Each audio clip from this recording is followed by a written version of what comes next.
శ్రీ సచ్చిదానంద సద్గురు సాయినాథ్ మహారాజ్ की जय। శ్రీ సచ్చిదానంద సద్గురు అలివేలు మంగమ్మ సహిత భరద్వాజ మహారాజ్ की जय। శ్రీ సచ్చిదానంద సద్గురు నాంపల్లి బాబా మహారాజ్ की जय। జై సాయి మాస్టర్। ఈరోజు సత్సంగంలో మనం మహాత్ముల ముద్దు పెట్టాడు ఆచార్య శ్రీ ఎక్కిరాల భరద్వాజ్ మహారాజ్ గారి చరిత్ర చదువుకుంటున్నాం। రచన సి థామస్ రెడ్డి గారు। దీనిలో మనం అధ్యాయం 11 ఉపదేశాత్మకత అనేటువంటి అధ్యాయాన్ని మనం చదువుకుంటున్నాం। దీనిలో నిన్న ఏం చెప్పుకున్నామంటే, మనం ఏ మత సిద్ధాంతమైనా ఒకే సత్యాన్ని చెబుతుంది। మనం ఏ మతాన్ని ఫాలో అవుతూ వెళ్తున్నా సరే అది చేర్చే మార్గం మాత్రం ఒకటే, అది గుర్తుపెట్ట। అంటే లక్ష్యం ఒకటే, మార్గాలు వేరైనా లక్ష్యం ఒకటే, వెళ్ళేది అక్కడికే। అది మాస్టర్ గారు అనేక ఉదాహరణలతోటి ఇక్కడ చెప్పారు। మట్టి ఒక్కటే, కుండల రూపాలు అనేకం, బంగారం ఒక్కటే, ఆభరణాలు బహురూపాలు, వివిధములైన ఆవుల నుండి వచ్చినప్పటికీ పాలు ఒక్కటే, అట్లే దేహాలు అనేకమైన అందుండే పరమాత్మ ఒక్కడే। చాలా స్పష్టంగా దీన్ని చెప్పడం జరిగిందనమాట। ఖురాన్లోని క్రింది వాక్యాలు కూడా మత సామరస్యం కనబడుతుంది అని చెప్పి ఇక్కడ కొన్ని పాయింట్స్ కూడా మనం చదువుకున్నాం। ఇక్కడ మాస్టర్ గారు చెప్పింది ఏంటంటే, మతం ఏదైనా సరే మహానందాన్ని పొందడమే కావలసింది, పదార్థం ఏదైనా ఆకలి తీర్చడమే కదా ప్రధానం। గురి కోసం గుర్తులు పెట్టుకొని గుర్తుల్లోనే చిక్కుకొని గురిని మరిచిపోరాదు అంటారు శ్రీ భరద్వాజ్ గారు। మాస్టర్ గారు చెప్పారట ఏమని, గురి కోసం గుర్తులు పెట్టుకొని గుర్తుల్లోనే చిక్కుకొని గురిని మరిచిపోరాదు అని మాస్టర్ అసలు దేంటి దాని లక్ష్యం ఏమిటి, అసలు దాన్ని మర్చిపోకూడదు అని దీని గురించి మనం చాలా చదువుకోవడం జరిగింది నిన్న। తర్వాత ఈరోజు కులతత్వ నిరసన, దాని గురించి నిన్న మతం గురించి అవి చదువుకున్నాం, ఈరోజు కులతత్వ నిరసన అనే దాని గురించి చదువుకుందాం। చాతుర్వర్ణం మయా స్పష్టం అన్న గీతా వాక్య భావాన్ని ఈనాడు సమాజంలో తలక్రిందులు చేశారు। ఇప్పుడు చాతుర్వర్ణాలు ఉన్నాయి కదా, దీన్ని అసలు ఎలా వచ్చింది, అసలు ఏమిటి దానికి అనేదాన్ని ఇప్పుడు సమాజం ఆ కులం అనేదాన్ని తలకిందులు చేసేసింది అన్నమాట। దేహంలోని అవయవాల్లో వేటి ప్రాధాన్యత వాటిదే, అంతే కదండి। దేహం మన శరీరం ఉంది, ఏ అవయవం దాందే గొప్ప, వాటి ప్రాధాన్యత దాందే। ఏది లేకపోయినా మనకి కష్టం కదా, చెయ్యి లేకపోయినా కష్టం, కాళ్ళు లేకపోయినా కష్టం, కళ్ళు లేకపోయినా కష్టం, వినిపించకపోయినా కష్టం, కనిపించకపోయినా అన్నీ కదా, నాలుక లేకపోతే మాట్లాడలేము, ఇవన్నీ దేనికదే గొప్పది। ఏది లేకపోయినా మన శరీరానికి కష్టం కుదరదు। అందుకని ఒకటి తక్కువ ఒకటి ఎక్కువ అనుకుని వాటి పట్ల నిర్లక్ష్యం అసహ్యం పెంచుకుంటున్నామా? శరీరంలో మనం ఒకటి ఎక్కువ ఒకటి తక్కువ అనుకుని వాటి పట్ల నిర్లక్ష్యంగానే అసహ్యంగానే పెంచుకుంటున్నామా? పెంచుకోం కదా, మన శరీరం మనమే అసహ్యం పెంచుకోం। ఒక కాలు బాగుందని, ఒక కాలు బాగాలేదని, లేకపోతే చెయ్యి బాగోలేదని దాని మీద అసహ్యం పెంచుకుని అట్లా చెయ్యం కదా మనం। అన్ని అవయవాలన్నీ మనకి శరీరంలో సమానమే, తక్కువ ఎక్కువ కాదు, దేనికి చిన్న ప్రాబ్లం వచ్చినా బాధే మనకి కదా। అట్లే సమాజంలోని కులాలు వర్ణాలు వృత్తులు కూడా కలవారినే గౌరవించడం, చిన్నవారిని చిన్న చూపు చూడడం, ఉన్నత కులం తక్కువ కులం అనే నికృష్ట భావాల్ని నేటి సమాజం నూరుపోస్తుంది అంటారు శ్రీ భరద్వాజ్ గారు। అట్లే సమాజంలోని కులాలు వర్ణాలు వృత్తులు కూడా అట్లాగే అని చెప్తున్నారు। ఇప్పుడు సమాజం ఎట్లా ఉంటుంది, కలవారిని గౌరవించడం, ధనవంతులు బాగా డబ్బు ఉన్నవాడు మంచి పదవిలో ఉన్నవాడు అలాంటి వాళ్ళందరినీ గౌరవించడం, చిన్నవారిని చిన్న చూపు చూడడం, ఇట్లాంటివన్నీ ఏమిటంటే చాలా మన సమాజం బాగా నూరిపోస్తుంది ఇలాంటి నికృష్ట భావాలని। ఉన్నత కులం తక్కువ కులం, ఒక కులమేమో బాగా ఉన్నత కులం, ఒక కులమేమో చాలా తక్కువ కులం అన్నట్టు, ఇలా నికృష్ట భావాలు ఇవన్నీ, వీటన్నిటినీ నేటి సమాజం నూరిపోస్తుంది అంటారు శ్రీ భరద్వాజ్ గారు। చాలా మనం సమాజంలో చూస్తూ ఉంటామండి. చాలా అంటే ఇళ్లల్లో కూడా జరుగుతూ ఉండేదే ఇది, మనందరికీ స్పష్టంగా తెలుసు. వీడు మనవాడే అంటారు. ఏంటి మనవాడు? ఏది మనవాడు? ఏది మన శరీరంలో ఏది మనది, ఇంకోటి ఏది కాదు, అన్నీ మన శరీరమే కదా. అదే అందుకని చాలా మాస్టర్ గారు చెప్పేవన్నీ చాలా ఎంతటి సత్యాలన్నది మనం చూసుకుంటే మనకు అర్థమవుతుంది. ఎట్లా మనం వక్రంగా బ్రతుకుతున్నామో, సమాజం ఎట్లా ఉందో, మనం ఎట్లా ఉంటున్నామో, ఇవన్నీ మనకి స్పష్టంగా తెలుస్తూ ఉంటాయి అన్నమాట. ఇటు ప్రజల నుండి అటు ప్రభుత్వం వరకు, అటు ఆధ్యాత్మికవాదులు మొదలుకొని ఇటు సమసమాజ సిద్ధాంతవాదుల వరకు ఏ అట్టడుగు బడుగు ప్రజల ఉద్ధరణ కొరకు తమ తెలివితేటలను వినియోగిస్తున్నారో అట్టి దీన జనోద్ధరణలో జీవితాన్ని అంకితం చేసిన వారు శ్రీ పాకలపాటి గురువు గారు. సీలేరు అడవుల్లోని చెంచులు, కోయలు, బోయలు బట్టలు కూడా కట్టుకోవడం సరిగ్గా తెలియని ఆ అమాయక అనాగరికులను ఋషి సంతతిగా భావించి వారిలో ఒక్కరుగా తాను కలిసిపోయి వారి హృదయాల్లో ప్రేమతత్వాన్ని మొలకెత్తించి వారి జీవితాల్లో కాంతిరేఖలు వెదజల్లిన 100కి 100 పాళ్ళ మానవతావాది, సామ్యవాది శ్రీ పాకలపాటి గురువుగారు. మనం పాకలపాటి గురువుగారి చరిత్ర మనం చదువుకున్నాం. ఇలాంటి ఆయన ఏం చేసేవారంటే అట్టి దీన జనోద్ధరణలో జీవితాన్ని అంకితం చేశారు ఆయన పాకలపాటి గురువు గారు. సీలేరు అడవుల్లో చెంచులు, కోయలు, బోయలు వాళ్ళ బట్టలు కట్టుకోవడం కూడా సరిగ్గా తెలియదు. వాళ్ళు బట్టలు కూడా సరిగ్గా కట్టుకోవడం తెలియదు వాళ్ళకి. అలాంటి కోయవాళ్ళు, బోయవాళ్ళు అన్నమాట వాళ్ళు. ఆ అమాయక అనాగరికులను ఋషి సంతతిగా భావించి వారిలో ఒక్కరుగా తను కలిసిపోయారు ఆయన పాకలపాటి గురువు గారు. వారి హృదయాల్లో ప్రేమతత్వాన్ని మొలకెత్తించి వారి జీవితాల్లో కాంతి రేఖలు వెదజల్లి 100కి 100 పాళ్ళు మానవతావాది, సామ్యవాది శ్రీ పాకలపాటి గురువు గారు. ఆయన అలా అడవి వాళ్ళతో కలిసిపోయి వాళ్ళందరికీ ఎంత ఆయన మీద భక్తి విశ్వాసాలు వచ్చాయంటే ఆయన ఒక గుంజుపాతి, ఇక్కడ దీపం పెట్టండి, ఇది భగవంతుడు, దీన్ని పూజ చేయండి, దీన్ని చెప్పుకోండి, ఏమైనా అని చెప్పారంటే చాలు వాళ్ళు చెప్పినట్టు చేసేవారు. అంతటి వాళ్ళకి భక్తి విశ్వాసాలు వచ్చేసాయి పాకలపాటి గురువు గారి మీద. అలా అన్నమాట. అట్టివారు జీవిత విశేషాలని బయల్పరిచి ఈ సభ్య సమాజానికి ఎరుకుపరచడంలో కృషి సల్పిన శ్రీ భరద్వాజ గారు అటువంటి ప్రజల పట్ల సానుభూతిని చూపెట్టడంతో సరిపెట్టుకోక అహంకారంతో కూడిన జాలిని, అంతస్తులని వదిలి నిజమైన ప్రేమవాత్సల్య హృదయాలతో కులాతీత మానవతా దృక్పథంతో చూడండి అనే ఉత్కృష్ట సందేశాన్ని అందిస్తున్నారు. అలా మనం పాకలపాటి గురువు గారి చరిత్ర చదువుకుంటే అంటే మాస్టర్ గారు దాన్ని మనకి అందించారనమాట.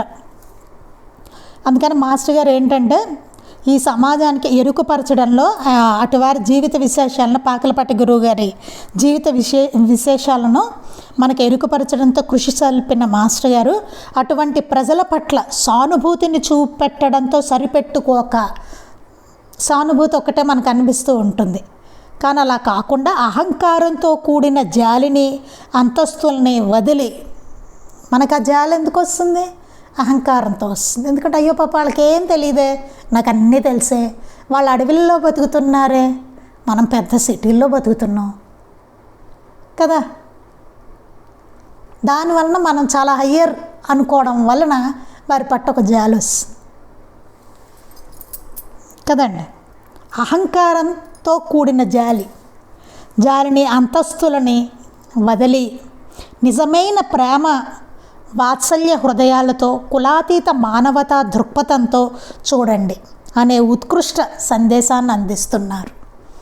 మాస్టర్ గారి గ్రంథాలన్నీ చూసుకుంటే మనకి ఎట్లాగే మహనీయులందరి దగ్గర అలాగే మనకి కనబడుతుంది అన్నమాట. తాజుద్దీన్ బాబా చరిత్రలో చపాతీలు తింటూ ఎదురుబడ్డ హరిజనుడి నుండి బాబా చపాతీలు తీసుకుని తినడం, ఎందరో నివేదనకు ఆహార పదార్థాలు తీసుకొని రాగా వాటిలో హరిజన శ్రీ గంగాబాయి తెచ్చిన నివేదనని ఆప్యాయంగా తీసుకోవడం మహనీయుల దృష్టిని తెలియజేస్తుంది. చూడండి మహనీయులు ఎట్లా ఉంటారు అన్నది మనకి తెలియజేస్తుంది. తాజుద్దీన్ బాబా చరిత్రలో చపాతీలు తింటూ ఒక హరిజనుడు కనబడతాడు. బాబా చపాతీలు తీసుకుని తింటారు హరిజనుడి దగ్గర, తాజుద్దీన్ బాబా. ఎందరో నివేదనకు ఆహార పదార్థాలు తీసుకుని రాగా వాటిలో హరిజన శ్రీ గంగాబాయి తెచ్చిన నివేదనని ఆప్యాయంగా తీసుకోవడం మహనీయుల దృష్టిని తెలియజేస్తుంది. అలాగే చాలామంది, ఎంతోమంది చాలా విలువైన ఆహార పదార్థాలు తీసుకొస్తే వాటిలో ఒక హరిజన శ్రీ అయిన గంగాబాయి అనే ఆవిడ తెచ్చిన నివేదనని ఆయన ఆప్యాయంగా తీసుకున్నారట, చాలా ప్రేమగా. ఇది మహనీయుల దృష్టి మనకి తెలియజేస్తుంది. ఇందులో ఏదో ఉన్నత కులము తక్కువ కులము ఇట్లాంటివి ఏమీ లేవు అని చెప్తారు మహనీయుల దగ్గర. ఇవన్నీ మనకి స్పష్టంగా కనబడతాయి మనకి. అలాగే ధనికులు పేదలు అట్లాంటివి కూడా లేవు. ఇదంతా మనకు కనబడుతూనే ఉంటుంది మహాత్ముల దగ్గర. అవన్నీ ఎందుకు చెప్పారు మనకి? మనం ఎట్లా ఉండాలో తెలియపరచడానికి. మనం అలా ఉండట్లేదు కాబట్టి ఇలా ఉండాలి అని చెప్పారు బాబా. అది చూసి మనం తెలుసుకోవాలి. అంత ఆదరించారంటే మనం అందరం ఒకటే కదా అన్న విషయం తెలియాలి మనకి. అందుకే బాబా చరిత్ర చూస్తే మనకి ఉంటుంది. ఎంతోమంది ఎంతో విలువైన నైవేద్యాలు అందరూ పట్టుకొస్తారు. బాబా అవేం తీసుకోరు. అది అక్కడ గోడ వెనకాల ఒక అతను అక్కడ ఉన్నాడు, తీసుకొని రా, అతని దగ్గర నుంచి పట్టరా అని చెప్తారు. దాన్ని తీసుకుంటారు చాలా ఇష్టంగా ఆయన. అలాగే ఒక పేదరాలు, ఆవిడ చాలా వృద్ధురాలు, పేదరాలు ఆవిడ ముందు రోజు చేసిన రొట్టెలు పట్టుకుని వస్తుంది. అక్కడ విలువైన నైవేద్యాలు చూసి ఆవిడ చిన్నబుచ్చుకుంటుంది. అమ్మో, ఎంత విలువైన నైవేద్యాలు ఉన్నాయి ఇక్కడ బాబా దగ్గర, నేనేమిటి ఇవేవో చద్ది రొట్టెలు పట్టుకొచ్చాను అని చెప్పి ఆవిడ ఉన్నదేదో పాపం ఆవిడ పట్టుకొచ్చింది. ఇంతట్లో బాబా అడిగి ఇది నా ప్రసాదం అని చెప్పి, ఇది మన ప్రసాదాన్ని తీసుకుని, అమ్మ నా కోసం ఏం తీసుకొచ్చావురా అని చెప్పి తీసుకుని తింటారు. చూసారు మహాత్ముల దగ్గర ఎట్లా ఉంటుందో అది. మనకి వాళ్ళు ఆచరించి చూపించారు మనకి ఇవన్నీను. ఇట్లాంటి తేడాలు లేవు అని, కులాలు లేవు, మతాలు లేవు, ఉన్నవాడు లేనివాడు, ఇట్లాంటి పేదవాడు, ఇట్లాంటి భేద తారతమ్యాలు అసలు ఏమీ లేవు అని చెప్పి మనకి. అంతవరకు ఎందుకు, కృష్ణ పరమాత్మ కుచేలుడి దగ్గర అటుకులు తీసుకుని తిన్నాడు ఆయన కదా, పేదవాడు కదా అని అట్లా ఏం చేయాలి, చాలా గౌరవించాడు ఆయన్ని తీసుకుని వెళ్ళి. మనకు తెలుసు కదా స్టోరీ అంతా. ఇలా అంతే అందరూ మనకి చేసి చూపిస్తూనే ఉన్నారు. అయినా సమాజంలో మార్పు అనేది లేదు. ఎంత ధనవంతుడైతే అంత గౌరవించడం కదా. అంటే మనిషిని మనిషిగా గౌరవించడం అనేది లేదు. వాటి డబ్బో పదవో లేకపోతే ఏదో చూసి గౌరవించడం, అదే సమాజం నూరిపోస్తుంది. ఉన్నవాడిని గౌరవించడం, లేనివాడిని చిన్న చూపు చూడడం, ఇదే సమాజం నూరిపోస్తుంది నేడు. భగవాన్ శ్రీ వెంకయ్య స్వామి చరిత్రలో ఆశ్రమంలో స్వామి చుట్టూ ఉన్న భక్తులు వారి కులాల్ని మరచి స్వామి సేవలో జీవిస్తున్నట్లు ఒక యానాది శ్రీ చేపల బుట్టతో చింకి గుడ్డలతో పోతుండగా పిలిచి 10 రూపాయలు ఇచ్చి అన్నం పెట్టించి చీర ఇప్పించి పంపడం.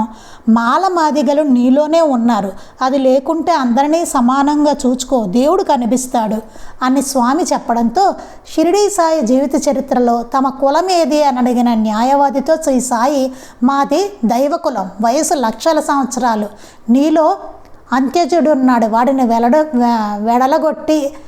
వెడలగొట్టు అని చెప్పడంలో, అక్కలకోట స్వామి చరిత్రలో హరిజనుడి ఇంట్లో స్నానం చేసి స్వామి దర్శనానికి వచ్చిన భక్తుడిని ఆశ్రమంలోనికి రాకుండా అడ్డగించిన సేవకుడిని స్వామి దూరంగా ఉంచడం, అందరి కులాలు వారి దగ్గర వివక్షత లేకుండా స్వామి భిక్ష తీసుకుంటున్నందుకు అభ్యంతరం చెప్పిన ఒక బ్రాహ్మణుడితో స్వామి, నీవు మీ తల్లికి ఇమాం బక్షి అను ముసల్మాన్కు అక్రమ సంబంధం వల్ల పుట్టావని చెప్పారు. చాలా అసలు చూస్తే ప్రతి మహనీయుడి చరిత్ర మనం చూసుకుంటే అసలు వాళ్ళు ఎంత బాగా ఈ కులమత భేదాలను నిరసించారన్నది మనకి అర్థమవుతూ ఉంటుంది. అలాగే వెంకయ్య స్వామి చరిత్రలో చూస్తే కనుక ఆశ్రమంలో స్వామి చుట్టూ ఉన్న భక్తులు వారి కులాలని మరిచి స్వామి సేవలో జీవిస్తూ ఉండేవారట. వాళ్ళ కులాలు మర్చిపోయేవాళ్ళు, అందరూ ఒకటే అన్న భావనతోటి స్వామి దగ్గర ఉండేవారు. ఒక యానాదిశ్రీ చేపల బుట్టతో చింకి గుడ్డలతో, ఒక యానాదిశ్రీ అండి చేపల బుట్ట పట్టుకుందట, చేపలు పట్టుకునేదన్నమాట ఆవిడ. చింకి గుడ్డలు అన్నీ చిరిగిపోయిన బట్టలు పాపం పోతుందట. వెళ్తుంటే పిలిచి 10 రూపాయలు ఇచ్చి అన్నం పెట్టారట, చీర ఇప్పించారట, అలా ఇచ్చి పంపారట. మాలమాదిగలు నీలోనే ఉన్నారు, అది లేకుంటే అందరినీ సమానంగా చూసుకో, దేవుడు కనిపిస్తాడు. స్వామి చెప్పారు, వెంకయ్య స్వామి వారు. మాలమాదిగలు అదేం కులం అవి కాదండి, క్యాస్ట్ కాదు, అది మనలో ఉన్న, అట్లా చూస్తున్నాం చూసారా మనం, అది మాలమాదిగలు అంటే అది మనలో ఉన్నవి గుణాలు, అది మనలో ఉన్నాయి. అది లేకుంటే అందరినీ సమానంగా చూసుకో, అందరినీ సమానంగా చూసుకోవాలి. అది ఉందంటే లోపల, మన లోపల ఉంది మాలమాదిగాను, బయట క్యాస్ట్ కాదు అది. ఎంత చాలా స్పష్టంగా చెప్పారు ఇక్కడ.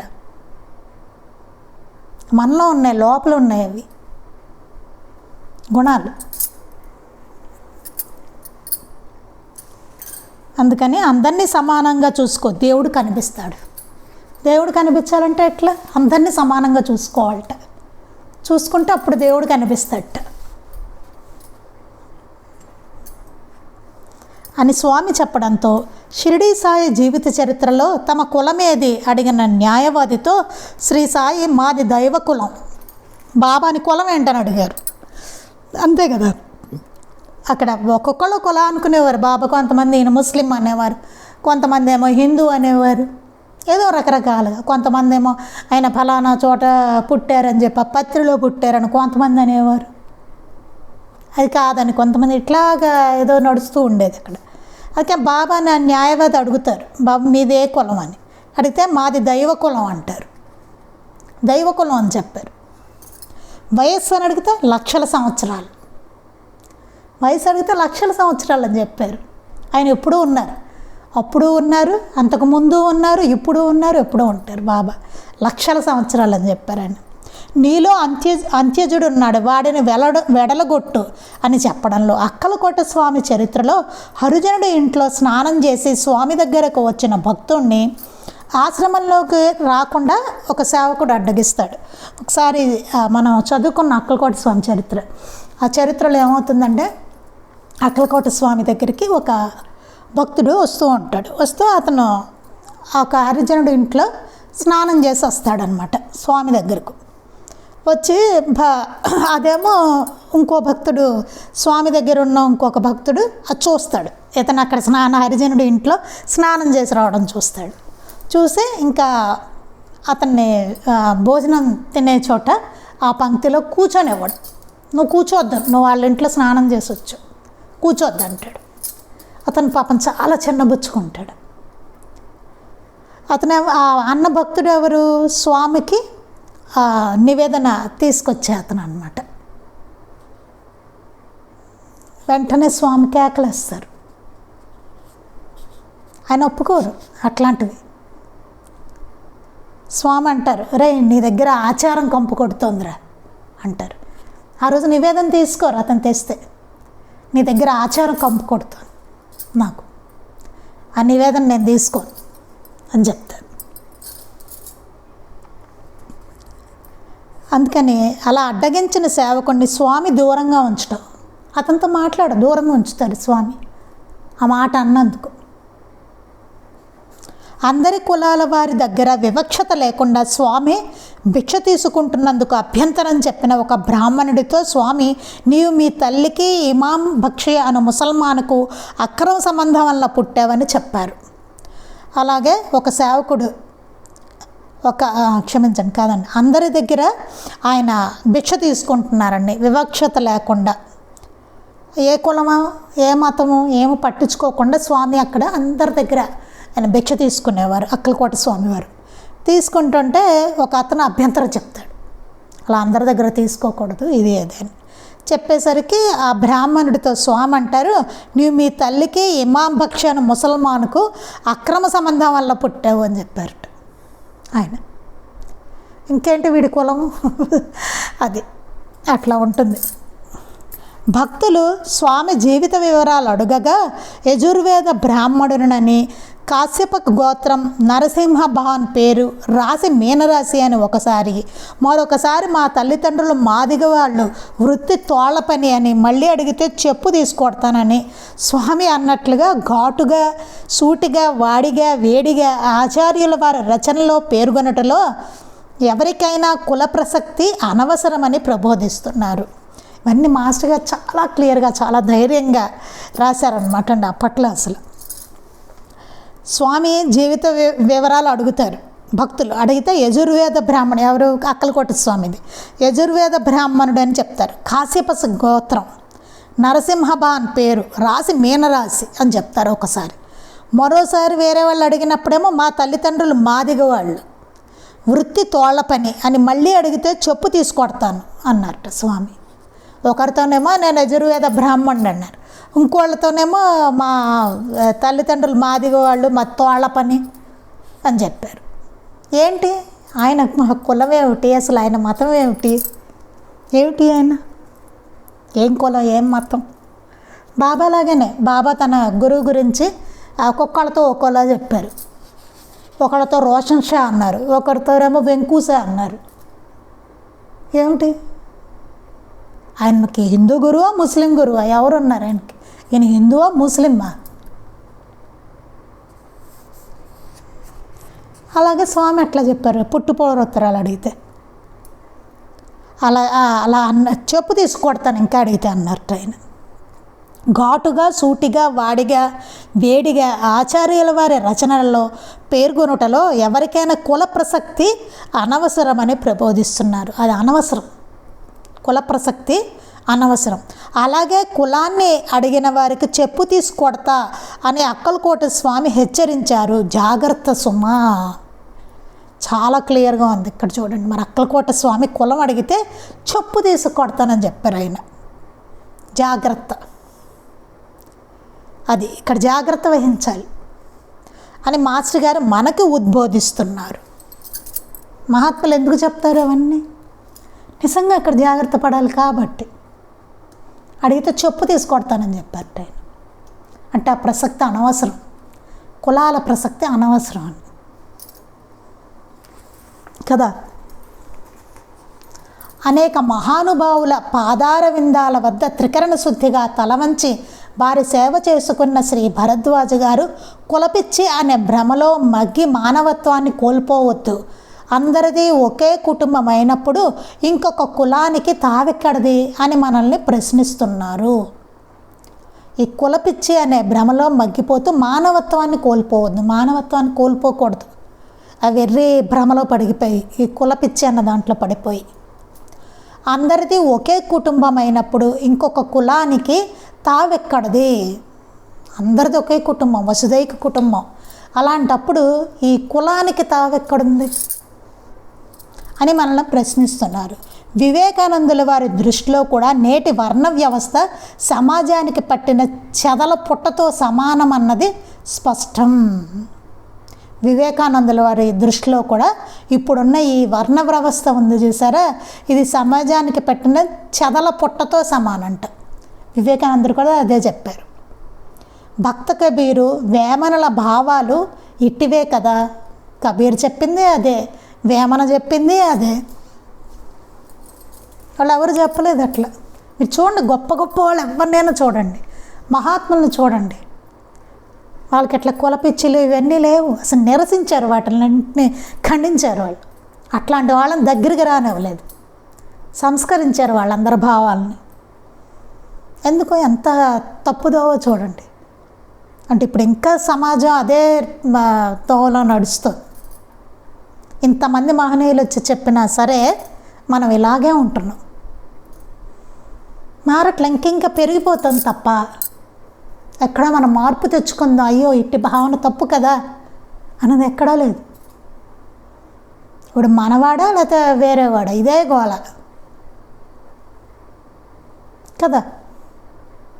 ఎంత దారుణంగా ఉంటుందంటే పిల్లలకు కూడా నూరు పోస్తున్నారండి కులము మతం అనుకుంటూ. తప్పు కదా. వాళ్ళు స్కూల్కి వెళ్ళి హాయిగా అందరితోటి కలిసి ఉంటారు పిల్లలు, వాళ్ళకి ఏం ఉండదు. చాలా హ్యాపీగా ఉంటారు, పిల్లలు ఆడుకుంటూ ఉంటారు కలిసి. కానీ ఇళ్లల్లో పేరెంట్స్ నూరు పోస్తున్నారు చాలా దారుణంగా. ఎన్ని ఇన్సిడెంట్లో స్కూల్స్లో, వాటిల్లో, కాలేజెస్లో కూడా ఎంత దారుణం అండి. స్వచ్ఛంగా ఉండే మనసుల్ని పాడు చేయడం కాదు అది, ఎంత చక్కగా ఉండే పిల్లల్ని కదా. అందుకని మహాత్ములందరూ వాటిని అసలు మనకు అవసరం లేదు, పట్టించుకోవాల్సిన అవసరమే లేదు అని చెప్పారన్నమాట. తర్వాత మూఢనమ్మకాల తిరస్కరణ. నెక్స్ట్ మూఢనమ్మకాల గురించి. శ్రేయస్సు కలిగించే వాటిని కోరుకుంటూ బాధను కలిగించేవి పక్కకు వదిలేస్తాడు మనిషి. సాంప్రదాయాల రూపంలో అనవసరమైనవి మనల్ని వెంటాడుతుంటాయి. వాటినే మూఢాచారాల్లాగా, మూఢనమ్మకాలుగా చెప్పుకుంటాం. మామూలుగా ఏం జరుగుతుందంటే, మనిషి సాంప్రదాయాల రూపంలో అనవసరమైనవి మనల్ని వెంటాడుతూ ఉంటాయి. సాంప్రదాయం అనే పేరుతోటి అవసరం లేనివి, అనవసరమైనవి అవన్నీ మన వెంటాడుతాయి. వాటినే మూఢాచారాలు అంటారు, మూఢనమ్మకాలు అంటారు. మూఢాచారాలు, మూఢనమ్మకాలు. ప్రకృతిలో ప్రతిదానికి వృద్ధి, క్షయం, పునరుద్ధరణ సహజమైనట్లు ధర్మానికి కూడా సహజమే. ప్రకృతిలో ప్రతిదానికి ఎట్లా ఉంటుంది? వృద్ధి పొందడం, మళ్ళీ క్షయం అయిపోవడం, అది తర్వాత మళ్ళీ పునరుద్ధరించబడడం. ఇది జరుగుతూనే ఉంటుందండి, సహజం. ప్రతి దానికి ఇట్లా జరుగుతూనే ఉంటుంది. వృద్ధి పొందుతూ ఉంటుంది, క్షయం అయిపోతుంది, మళ్ళీ పునరుద్ధరణ జరుగుతూ ఉంటుంది. అలాగే ధర్మానికి కూడా సహజమే. ధర్మం కూడా అంతే, వృద్ధి పొందుతూ ఉంటుంది ధర్మం, మళ్ళీ ఏమవుతుంది?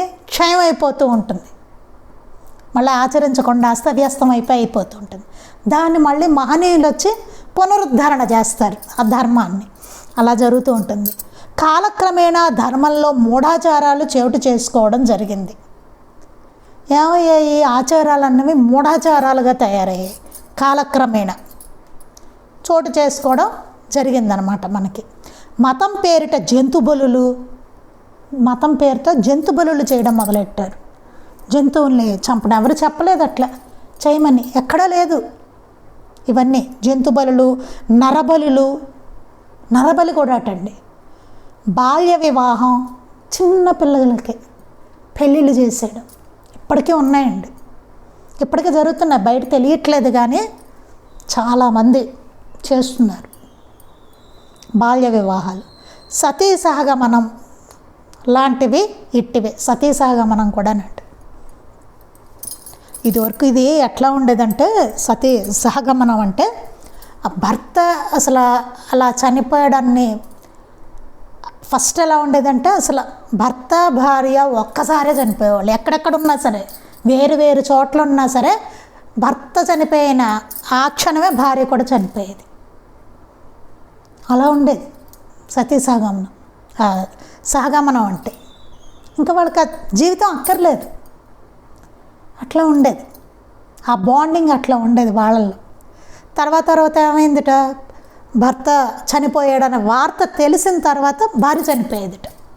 వాళ్ళు ఏదో చేసుకుని కాదు, వాళ్ళంతటి వాళ్ళే ప్రాణం వదిలేసేవాళ్ళట. అలాగా తర్వాత ఏమైంది, భర్త చనిపోయినప్పుడు భార్య ఇంకా నాకు వద్దు ఈ జీవితం అనుకుని ఆవిడే భర్తతో పాటు సహగమనం చేసేసేది. ఆవిడే చేసేది, ఎవరు చేయమని చెప్పడం ఏమీ కాదు. నాకు ఇంక ఈ లైఫ్ అక్కర్లేదు, అయిపోయింది. అట్లా వాళ్ళు ఉండేవారు, ఇష్టంగా వాళ్ళకి వాళ్ళే చేసేవారు. తర్వాత ఏమైంది, వీళ్ళు అట్లా చెయ్యాలి కాబోలు అనుకుని తీసుకెళ్ళి మంటలో తోసేసేవారటండి. బలవంతాన్ని తీసుకెళ్ళి తోసేయడమే మంటల్లో. అలా మొదలెట్టారు. తర్వాత మంటలో పడేసేవాళ్ళు తీసుకెళ్ళి. భర్త చనిపోగానే ఆ భర్తను కాల్చేటప్పుడు ఈ భార్యను కూడా తోసేయడం దాంట్లో. చూడండి, అది వాళ్ళు లోబోదివ్వమంటుంటే అసలు అర్థం ఉందా? అది ఏమవుతుందంటే, ఇలా కాలక్రమేణా ధర్మంలో మూఢాచారాలు చోటు చేసుకుంటున్నాయి. మూఢాచారాలు, మూఢనమ్మకాలు ఇవన్నీ. మతం పేరిట జంతు బలులు, నరబలులు, బాల్య వివాహం, సతీసాగమనం లాంటివే ఇట్టివి. ఇవి వెర్రితలలు వేసి చట్టాలని సైతం నోరు మూయించే స్థాయిలో ఎదిగాయి. ఇవన్నీ ఏమవుతున్నాయంటే వెర్రితలలు వేసి ఇంకా వెర్రి ఎక్కువైపోయి చట్టాలని సైతం నోరు మూయించే స్థాయిలో ఎదిగిపోయాయి. చట్టాన్ని కూడా నోరు మూయించేస్తున్నాయి, అంతలా ఎదిగిపోయాయి అన్నమాట. అది ప్రతిదీనండి చూస్తే అసలు ఒకందుకు ఉన్నది ఒకందుకు తయారైంది. ఇప్పుడు ఉపవాసాలు తీసుకోండి, ఫర్ ఎగ్జాంపుల్ బాబా వద్దన్నారు. ఎందుకని?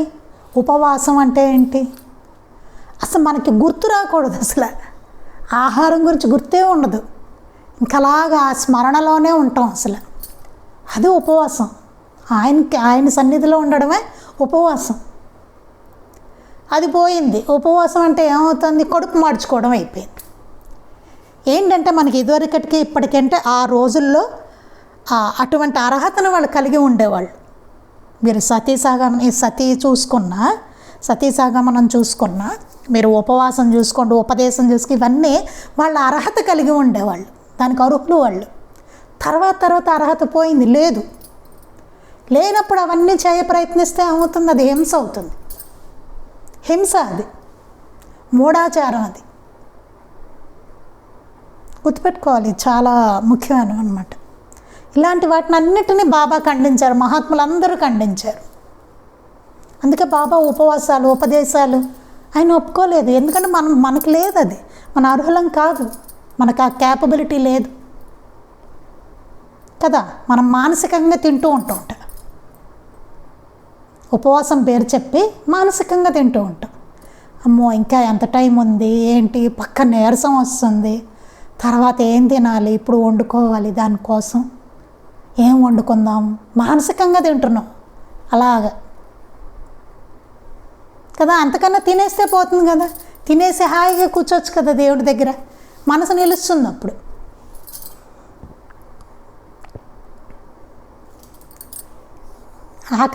ఆకలితోటి, వికలమైన మనసుతోటి హారతి చేస్తే ఏంటి ఉపయోగం చెప్పారు కదా. అదే తినేస్తే హాయిగా చేసుకోవచ్చు, మనసు దాని మీద పెడతాం. మనం కడుపు నిండింది అనుకోండి, మనసు దాని మీద పెడతాం. అప్పుడు ఆ కడుపులో గుర్రుమంటుంటే ఆకలిస్తుంటే ఏం చేయగలడు? అందుకని మనకంత క్యాపబిలిటీ లేవు. అదేదో మూఢంగా తిండి మానేడు, అంతకన్నా తినట్లేదని చెప్తే బాగుంటుంది. ఉపవాసం అనడం కన్నా, దేవుడి పేరు చెప్పడం కన్నా నేను మానేసాను వాళ్ళు తినట్లేదంటే బాగుంటుంది ఇంకా కదా. అది అందుకని కుటుంబ నియంత్రణ విషయంలో నారు పోసేవాడు నీరు పోయడా అనేది పామర ప్రజల్లో నాటుకుని పోయిన భావం. చూడండి ఇక్కడ ఇదొకటి అన్నమాట. కుటుంబ నియంత్రణ ఈ విషయంలో నారు పోసినవాడు నీరు పోయడా అనేది పామర ప్రజల్లో నాటుకుని పోయిన భావం. పిల్లల్ని కనేసి తర్వాత వాళ్ళు అనేది ఏంటంటే నారు పోసినవాడు నీరు పోయడా అంటే ఏంటి? భగవంతుడు ఇచ్చాడు, ఆయన చూసుకుంటాడు పిల్లల్ని. కానీ అంటే మనకేం రెస్పాన్సిబిలిటీ లేదా? చాలా జాగ్రత్తగా ఆలోచించుకోవాలన్నమాట ఇవన్నీ. ఇది పామర ప్రజల్లో నాటుకుపోయిన భావం. కుటుంబ నియంత్రణను పాటించడం పాపం అనే మూఢభావనతో ప్రశ్నించిన వారికి శ్రీ భరద్వాజ గారు అది పాపమని తలిస్తే బిడ్డలను మంచిగా పోషించకపోవడం ఇంకా పాపం. అంతే కదండి. ఇప్పుడు కనీసము కుటుంబ నియంత్రణ పాపం అనుకున్నారనుకోండి, అనుకుని కనేస్తే బోళ్ళంతమందిని వాడిని ఎట్లా పోషిస్తారు కదా. పోషించకపోవడం ఏమవుతుంది? మహాపాపం. తల్లిదండ్రుల ధర్మం అది, పిల్లల్ని పోషించుకోవాలి కదా. అంతమందిని కనేస్తే ఎట్లా? వాళ్ళ తిండి ఎట్లాగా, ఇవన్నీ ఎట్లా గడుస్తుంది వాళ్ళకి? నారు పోసినవాడు నీరు పోయడానే మెట్ట వేదాంతం పనికిరాదు. నారు పోయవలసింది మానవుడే, నీరు పోయవలసింది మానవుడే అంటారు మాస్టర్ గారు. పాపం లేని కుటుంబ నియంత్రణ అంటే దంపతులిద్దరూ ఇంద్రియ నిగ్రహం కలిగి ఉండటమే అని. అది లోపించాక బిడ్డల్ని కనకుండా ఉండడం పాపం కాజాలదు అనే విషయాన్ని తెలియజేస్తున్నారు శ్రీ భరద్వాజ్ గారు. ఒకప్పుడండి ఎంతోమంది పిల్లలు ఉండాలి, ఇవన్నీ ఉండేది. 10 మందిని 15 మందిని కనడం, అవన్నీ అప్పటి పరిస్థితులు వేరు, ఇప్పుడు వేరు కదా. వాడికి అసలు ఎలా పోషిస్తాము ఉన్నదాంతో, వాడికి విద్యాబుద్ధులు ఎట్లా చెప్తాము, ఇవన్నీ అప్పటి పరిస్థితులకి ఇప్పుడు పరిస్థితులకి అది ఆలోచించుకోవాలి. ఇవన్నీ మాస్టర్ గారి టైంలో అడిగేవాళ్ళు, కుటుంబ నియంత్రణ పాపం కదండి అనేసి. అప్పుడప్పుడే కదా వచ్చింది. సో అలా ఉండేది. మాస్టర్ గారు మంచి సమాధానాలన్నీ చెప్తూ ఉండేవారు. నారు పోయవలసిందే మానవుడే, నీరు పోయవలసిందే మానవుడే అని చెప్పేవారు మాస్టర్ గారు. ఇలా ఎన్నో మూఢనమ్మకాలని, మూఢ విశ్వాసాలని, అంధవిశ్వాసాలని, మూఢాచారాలని, వీటినన్నిటినీ నిరసిస్తూ వచ్చారు మాస్టర్ గారు. మహాత్ములందరూ కూడా వారి దగ్గర మనం చూస్తూ ఉంటాం, మహాత్ముల దగ్గర. ఇప్పుడు మాస్టర్ గారు చూసుకొని వస్తే మనం ఈ కాలానికి సరిపడ విధంగా మాస్టర్ గారు ఇప్పుడున్న మూఢాచారాలు వాటిని అన్నిటినీ కూడా మాస్టర్ గారు నిరసించారన్నమాట. అది మిగిలింది మనం రేపు చదువుకుందాం. శ్రీ సచ్చిదానంద సద్గురు సాయినాథ్ మహారాజ్ కీ జై. శ్రీ సచ్చిదానంద సద్గురు అలివేలు మంగమ్మ సహిత భరద్వాజ మహారాజ్ కీ జై. శ్రీ సచ్చిదానంద సద్గురు నాంపల్లి బాబా మహారాజ్ కీ జై. గురుదేవ దత్త అవధూత చింతన. లోకా సమస్తాః సుఖినో భవంతు. లోకా సమస్తాః సుఖినో భవంతు. లోకా సమస్తాః సుఖినో భవంతు. జై సాయి మాస్టర్.